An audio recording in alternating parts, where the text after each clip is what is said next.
Hello everyone, I am नवाजिश। बात करते हैं 10th class math chapter first real number. हम बच्चों इसको 9th क्लास में भी रियल नंबर को पढ़ चुके हैं कि प्राकृतिक संख्या, पूर्ण संख्या, परिमेय संख्या और अपरिमेय संख्या, इन सभी को संख्याओं को हम रियल नंबर कहते हैं। अब 10th क्लास में जो हम पढ़ेंगे पहले चैप्टर में यूक्लिड विभाजन। देखो, यूक्लिड विभाजन भी हम पढ़ चुके हैं कि अगर हम फॉर एग्जाम्पल, अगर मैं पहले एग्जाम्पल लूँ कि 17 मैंने रखा अंदर और 5 से मैंने भाग दिया तो 5 से कितने होते हैं 15, 2 कितना हुआ शेषफल, यानी कि भाज्य बराबर जो होता है भाज्य गुणा भागफल प्लस शेषफल। यूक्लिड ने यही बताया कि किन्हीं दो धन पूर्णांकों ए और बी के लिए दो पूर्ण संख्याएं आर व क्यों इस प्रकार होती हैं कि ए बराबर बी क्यू प्लस आर, जहाँ r is greater than equal to 0 और less than equal to b. Second step है दो संख्या का गुणनफल उनका में से गुणा ले से होता है।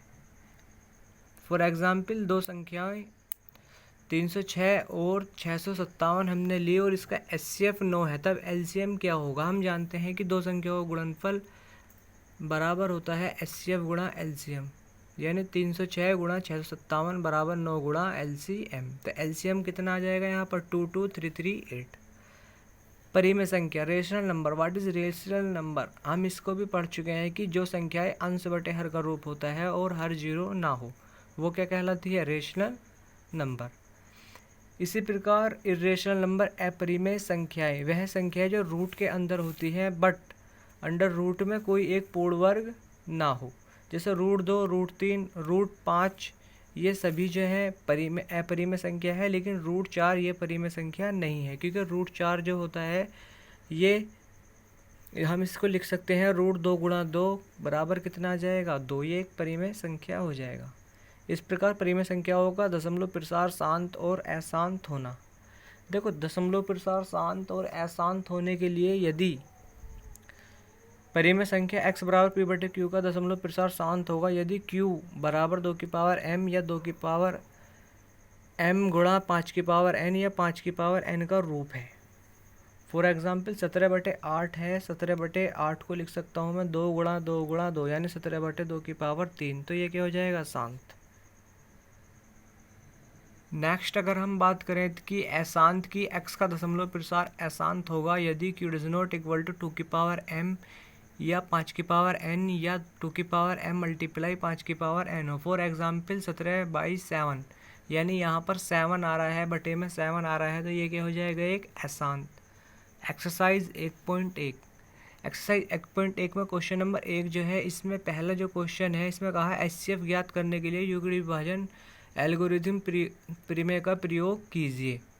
देखो, वही ए बराबर बी क्यू प्लस आर का हमें प्रयोग करके एचसीएफ ज्ञात करना है। मैंने इसमें यहाँ पर दो मेथड लिए हैं, आपको जो अच्छा लगे, जो बेनिफिट दिखाई दे, वो उस क्वेश्चन को आप कर सकते हैं। फर्स्ट है 135 और 225, हमें एचसीएफ निकालना है क्योंकि 225 जो है वो ग्रेटर देन है 135 से। अतः यूक्लिड विभाजन परिमेय ए बराबर बी क्यू प्लस आर के लिए मैं 225 को लिख सकता हूँ 135 गुणा 1 प्लस 90, चूँकि 90 डज नॉट इक्वल टू 0, अतः यूक्लिड विभाजन परिमेय द्वारा 135 बराबर कितना हो जाएगा, 90 गुणा 1 प्लस 45।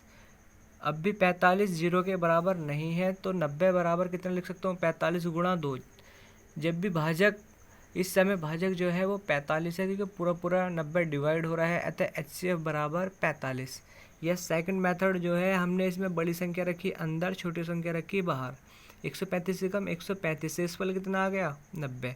अब जिससे हम भाग दे रहे थे उसको हमने रखा अंदर, 90 ही कम 90 कितना बचा, 45, फिर 90 रखा हमने अंदर, 45 दूनी 90, यानी कि जिससे पूरा पूरा कट जाए। एचसीएफ कितना आ गया यहाँ पर, 45।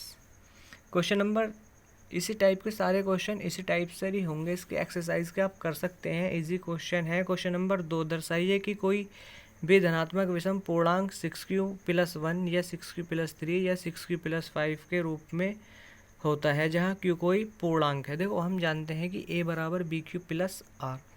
माना कोई धनात्मक पूर्णांक a है और b बराबर हमने यहाँ पर जो दे रखा है 6, b बराबर कितना हो गया 6, तब r बराबर कितना हो जाएगा, 1 2 3 4 5, यानी 5 तक हो जाएगा, यानी कि r is greater than equal to 0 and less than equal to 6। इसलिए a बराबर 6q + r हमने मान लिया, माना q बराबर 1 है,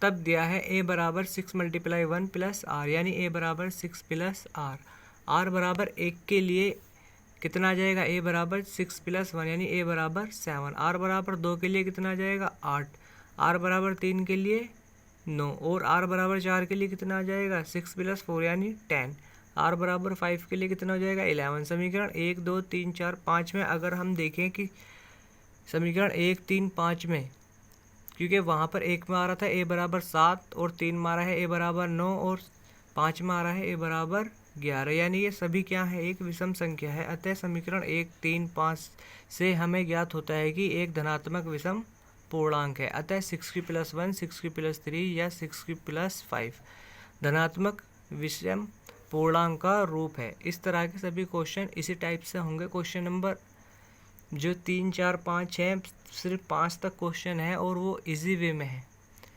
देखो, अगर और एक्सरसाइज के इसके आगे के अगर क्वेश्चन चाहिए तो इसको सब्सक्राइब कर लेना, क्योंकि वीडियो बनती रहेंगी और आती रहेंगी आपके चैनल पर। धन्यवाद।